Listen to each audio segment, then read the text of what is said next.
Look at the tension in this argument. It starts with words, but right here, in this split second, a verbal disagreement crosses into a physical fight.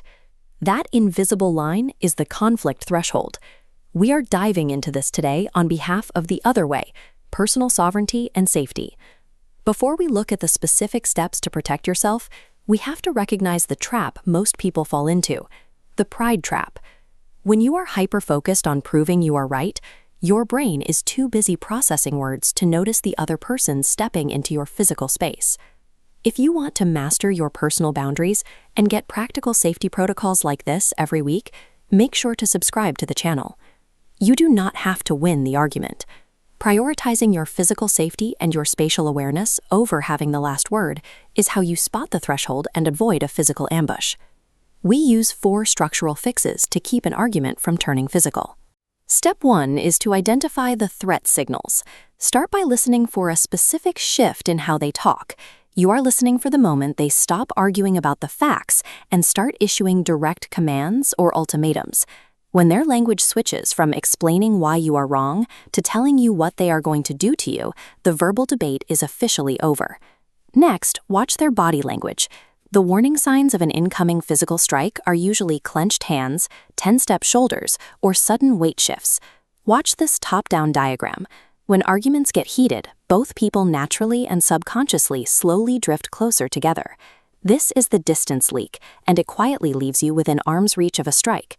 By actively monitoring for this shrinking gap and those physical threat cues, you can predict a strike before they even throw it.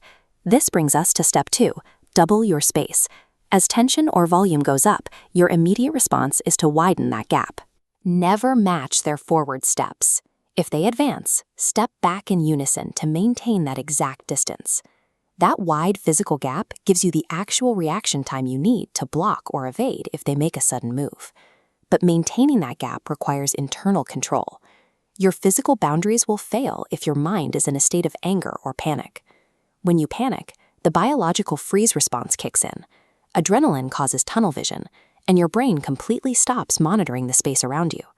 To fix this, you use a strategic internal reset called the 3-minute clearing.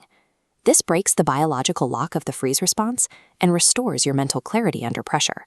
You can learn exactly how to do this by clicking the free 3-minute clearing link in the video description below. Mastering your internal state ensures you move with deliberate strategy instead of reacting blindly to the noise in front of you. Look at this illustration for step 3.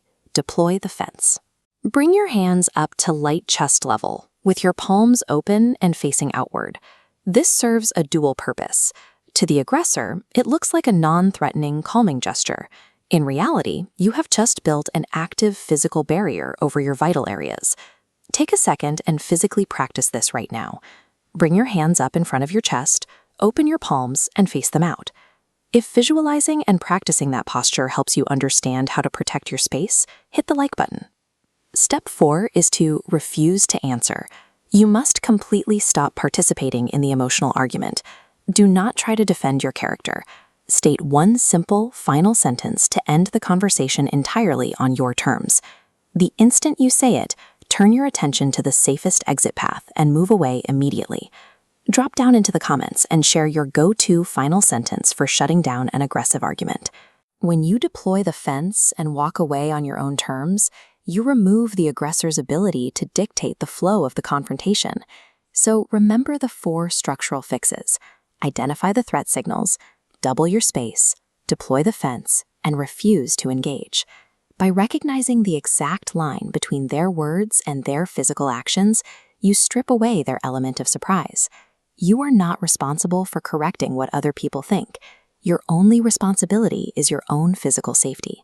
Stay safe, and thanks for joining us at The Other Way, Personal Sovereignty and Safety. True personal sovereignty is achieved by holding your ground and absolutely refusing to be dragged across the conflict threshold by someone else's ego.